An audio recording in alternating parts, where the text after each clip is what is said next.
Assalamualaikum warahmatullahi wabarakatuh. Jumpa lagi bersama saya di channel Bonsai Gembong, tentunya di channel Belajar Bonsai Bersama. Oke, sedulur bonsai, mudah-mudahan kita semua selalu diberi kesehatan dan juga dilancarkan rezekinya. Di kesempatan kali ini saya mau melakukan proses untuk tahap lanjutan, di mana beberapa bulan yang lalu ini sudah saya update untuk teman-teman untuk proses membuat karakter atau pembesaran pangkal batang bawah dengan membuat beberapa alur. Nampak terlihat jelas ya di sini. Saya lakukan pelukaan pada pangkal batang dari atas ini nyampe di sini. Terlihat sudah sedikit kambium jalan, bahkan hampir 100% sudah ada beberapa yang menutup, dan terlihat dari awal saya proses, saya amati mulai ada pembengkakan. Ini saya mau melakukan tahap berikutnya untuk pelukaannya di sela-sela, di mana nampak di sini saya ambilkan contoh ada bekas pembuatan alur di sini juga. Saya mau membuat alur dengan di celah-celah yang belum terkena pahatan. Kira-kira nanti seperti ini, dengan teknik saya nanti pakai pahat yang V sama karter juga. Untuk kali ini saya mau berbagi tips untuk teman-teman untuk pembuatan alur atau pemahatan. Harus kita perhatikan contoh yang pernah kita bikin ya tentunya. Nanti saya spill sedikit untuk pembuatan alur. Mungkin yang di posisi sekian ini agak sedikit dalam, terus nanti semakin ke atas semakin tipis. Soalnya saya mencoba di sini nampak pengembangan untuk pangkal batang di bawah. Pas saya bikin alur atau pelukaannya yang dalam, mengembangnya besar ya. Memang ini rencana tidak saya persiapkan untuk beberapa cabang di atas. Ini nanti saya pengen membuat bonggol atau batang ini menjadi biar jumbo dulu ya, biar besar dulu. Oke, seperti apa saya mau melakukan untuk proses pembuatan alur ini. Mudah-mudahan ini nanti hanya sedikit memberi inspirasi, motivasi untuk teman-teman terus semangat berkarya dan berbudidaya. Saya langsung mau mencoba untuk melakukan proses.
Kegiatan ringan hari ini ya selesai di lahan ground, nyampe hampir terbenam ya mataharinya.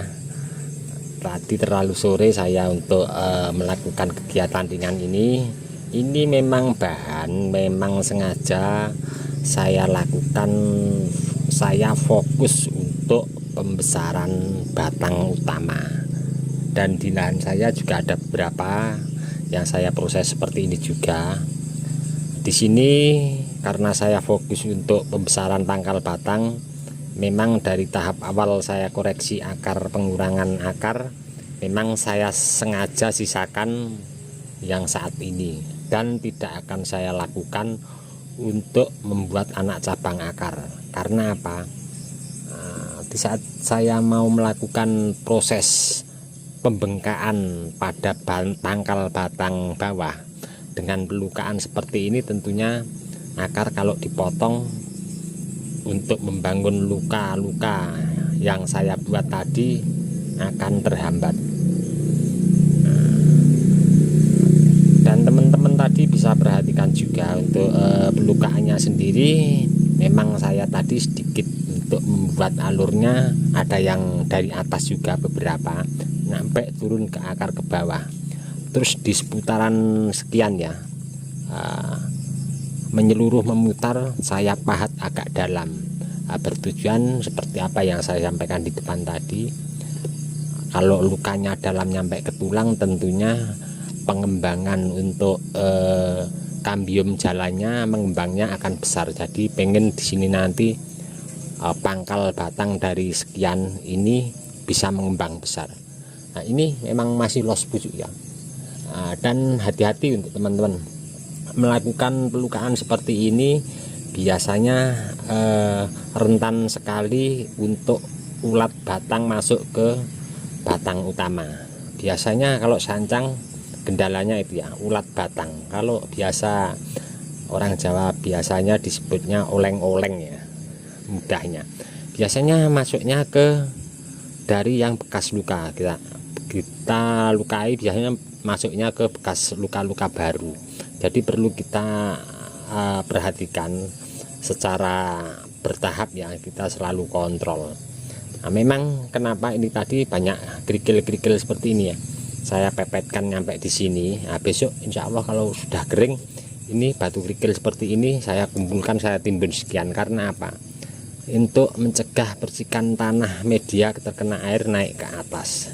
Ini sebagai antisipasi aja ya kerikil. Nah, mungkin ini nanti saya akan kembalikan besok kalau sudah pemberian salep kambium tadi kering.